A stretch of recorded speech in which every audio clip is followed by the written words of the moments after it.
প্রধানমন্ত্রী তারেক রহমানকে সৌদি সফরে আমন্ত্রণ জানিয়েছেন ক্রাউন প্রিন্স মোহাম্মদ বিন সালমান। ঢাকায় নিযুক্ত দেশটির রাষ্ট্রদূত এই আমন্ত্রণ পৌঁছে দিয়েছেন।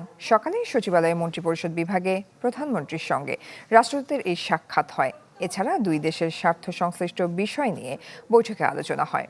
পরে পররাষ্ট্র উপদেষ্টা হুমায়ুন কবির জানায়, সফর কবে হবে তা দুই দেশের সরকারের আলোচনার মাধ্যমে নির্ধারণ করবে। জানান, বাংলাদেশে বাণিজ্য ও বিনিয়োগ বাড়াতে আগ্রহী Saudi Arab.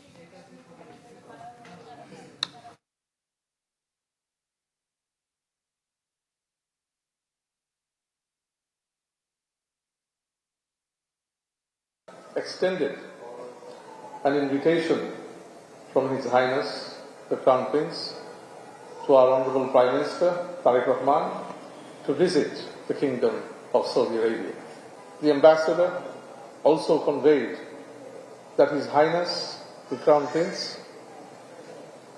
His Excellency Mohammed bin Salman, is also very much interested to visit Bangladesh at a convenient time.